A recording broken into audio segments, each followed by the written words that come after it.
be wondering, by the way, this is a harder boss than anything in Shadow of the Erdtree, including the final boss. I would have killed Promised King Consort Radan without parrying in less amount of time it's taken me to fight this boss so far. And I mean a lot faster too. Like literally it cut like an hour off. If I had consistent 60 frame rate, then I would have killed him in like 3 hours, a shorter amount of time, so there's that. Second boss of the game, by the way. Oh. Okay, now I just misclicked. I've been in the fight too long, everybody knows that.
Really?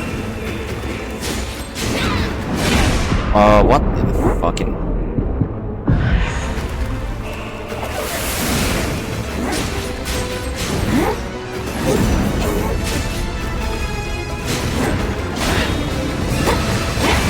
I couldn't tell what that was exactly. Ah, that I can.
Crystals, are we in Solstice or Forspoken? What is this?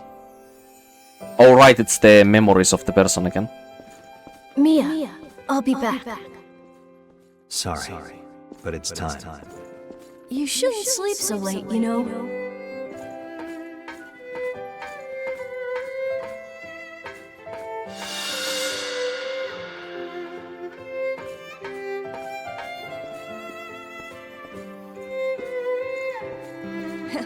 She's gonna be mad at me.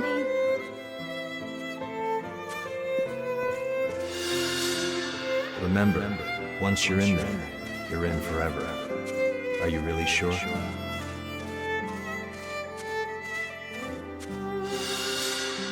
Yeah, I'm sure. I want to keep Mia safe.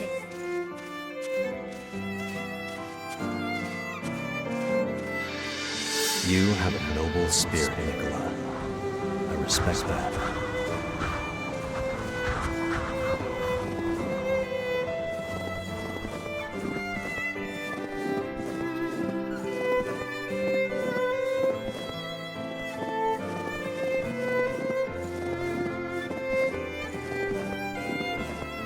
This is not the highest peak in all the realms. Nah, it's not here. It's in Jotunheim.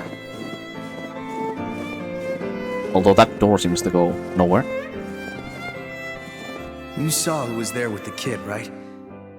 How do you think those two know each other?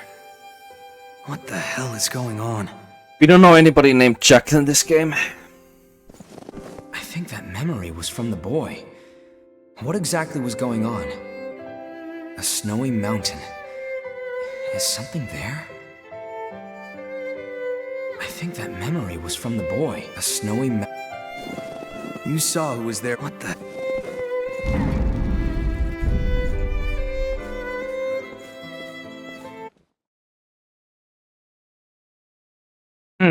Very vague, unlike that other person What was all of that? from the first day I played.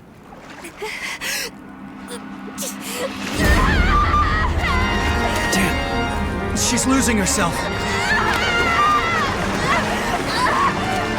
She needs blood beads.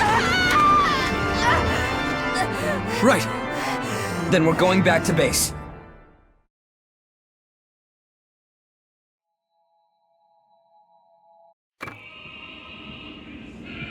Why is this still playing? What the fuck?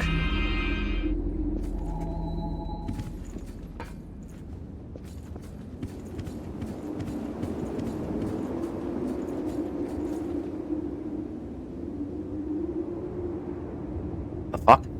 Oh right, that's Io. Uh-huh. Where is our guest? Yes.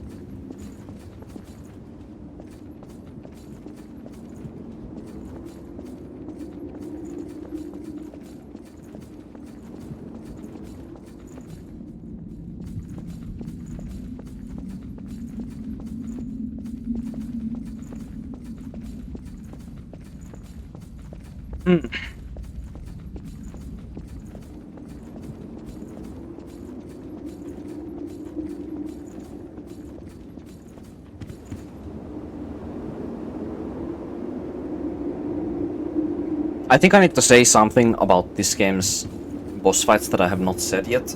That is also, or does coexist with Neo, unfortunately. Like, I'm not a big fan of it, but at the same time, when executed, like, not literally every single boss in the entire game, can be very, like, cool feeling, I guess.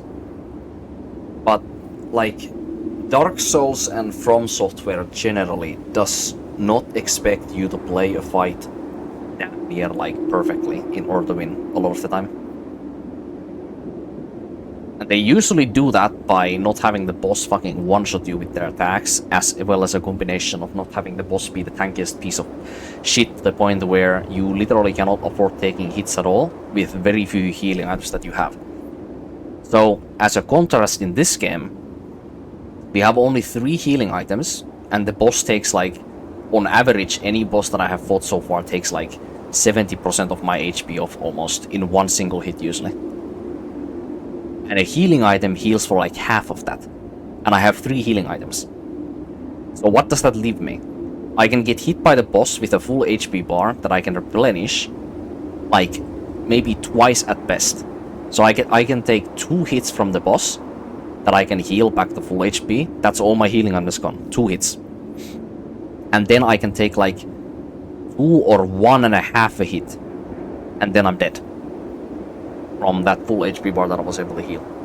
So I can comfortably take only like 3 to 4 good hits from a boss. And then I literally cannot take more hits. Now that would not be as big of a problem if the bosses in this game weren't so tanky. But the bosses in this game aren't as tanky as in Neo. Or in Neo 2. At least the one I played. So what that forces you to do is you have to, first of all, you have to find a very efficient way to do high amount of damage to the boss. So you have to keep your damage very high because you want to spend as little time in the boss fight as possible. Because that takes away a lot of the errors in the boss. The faster you kill it, the less time you have to spend dodging the boss's attacks. And then when you do that, you can only get hit a few times because of how much damage the boss does and how few healing items you have. So tanky boss that hits very hard, you have very few healing items. What does that fundamentally force you to do as the player? Well, you have to do every single boss damn near perfectly. You can only get hit a few times, and your damage has to be on point. Otherwise, you're gonna spend like 10 minutes dodging the boss each attempt you do it. Now, for somebody who is very patient at fighting bosses and learning their attacks very slowly, this kind of playstyle is probably second nature, because you can take your time, learn the attacks, and then find out after which attacks it's safest to punish the boss. Now, From Software games do not work like that, but something like Neo and this game very clearly do work like that. Because the boss fights, you can only take so few hits, and you have to play them so like damn near perfectly in order to be able to complete them. It encourages a very slow and mythological like playstyle, where you like focus more on like playing slowly and calmly rather than trying to be as high interactive and like chaotic and, you know, fast and all that, the way typically I would play these games. And it's very annoying for me, this kind of playstyle. Like, obviously when you get very good at something like a boss, you know, like one of the bosses that I've just now fought, like that fucking pole mermaid thing, or the butterfly from yesterday. Like, when you finally beat them because you've gotten so good at them that you know their attacks like literally any single angle and every angle, like it feels good, I guess, but it's so much time just wasted on that, you know? Whereas in From Software games you can just feel good about yourself when you just like play good, fast and mechanical, like highly interactive gameplay, and you beat the boss finally, you know? It feels more like a race towards like which of the two like parties kills the other person in From Software games than it feels in here. In here it's either fundamentally very unfair for the player, so the player has to be the one who plays very slowly and very slowly learns all of the attacks, and then eventually you will just beat it because you know what the attacks are, kind of thing. Lies of P also does that a bit, but it balances it a lot more with the deflect as well as dodge mechanic, because you have both in your arsenal all the time. So when something feels like it's too difficult to deflect, then you can try rolling it instead. When something feels like, you know, you're not getting enough damage in, then deflecting, so you get more of the stuns on the enemy off, so you get to do like the fatal attack and do more damage on the boss after deflecting. Like, because it takes shorter amount of time to deflect the boss and then attack than it takes to roll and then attack. So you can also take that as well. So it's a risk reward that you're choosing between, which is what the bosses are built on, as well as all the enemies too. So it's something that Lies of P executed excellently. But yeah, I am getting a whole lot of fucking Neo 2 flashbacks with this game, but I do say this about this game.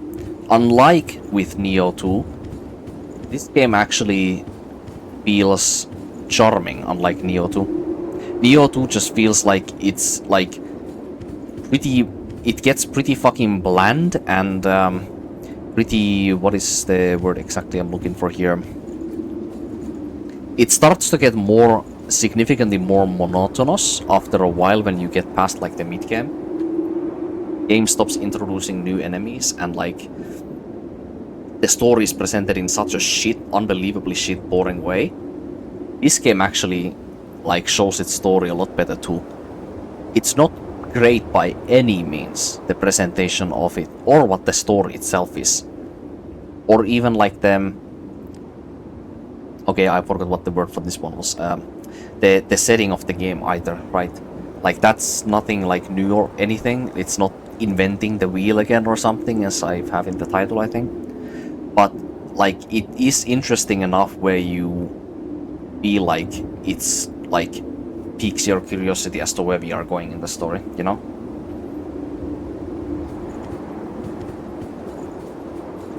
But in Neo 2 it was just like, I guess in something like Neo 2, like if you're interested or already had been interested in actual like Japanese history, then you would find like the feudal Japan time that Nioh 2 takes place in and Nioh 1 a lot more interesting to follow, because there's the references that the game introduces for you. It almost expects the player to know the value of stuff that happens in the story of the games without actually presenting a reason for the player to care. Is a good way I would put it.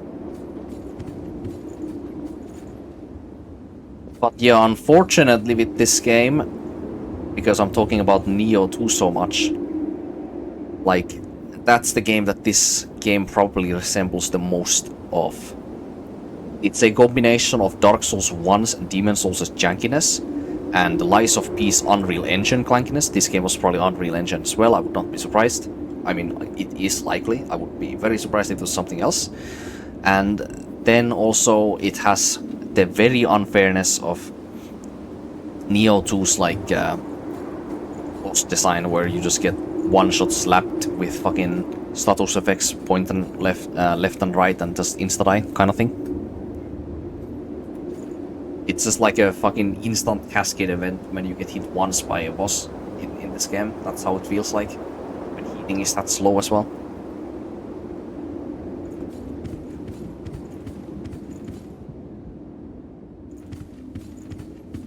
But unlike Nioh 2, I don't think this game is bad. Well, I mean, I didn't really exactly specify as to why Nioh 2 is bad. Like, Nioh 2's gameplay is infinitely better than this game. Like, let's not be delusional here. Like, if we are picking about which game has better gameplay loop, or gameplay itself, or a smoothness of the gameplay, then Nioh. Absolutely Nioh. It's not even close. This game is like a prototype compared to that game when it comes to like combat fluidity. But like the actual like story presentation and like the everything kind of else that the game has going for it is so much like more forgettable than with this game.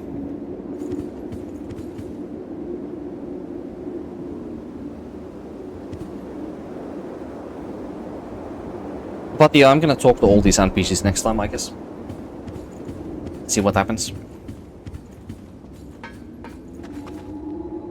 And also, for the record, this boss that I just fought, for the amount of time I fought it for solo, I feel like for a different person who plays the game slower and just, you know, has significantly stronger, like, what is the fucking word? Fucking hell. Has significantly more temperament to like wait the boss's attacks and just not like try to punish it after every single attack. For a person like that, both the butterfly boss and this boss were probably a lot easier. But I personally cannot play like that. It's too boring to me, so I just try to punish whenever possible. It's a lot more interactive and fun for me that way. But with this playstyle that I have from Souls games, this boss as well as the butterfly boss both were harder than any of the bosses in Shadow of the Erdtree. Any. And I really do mean that, by the way. Literally any. Including the last boss. Which is fucking nuts because it's the first two bosses of the game. How fucked up is that?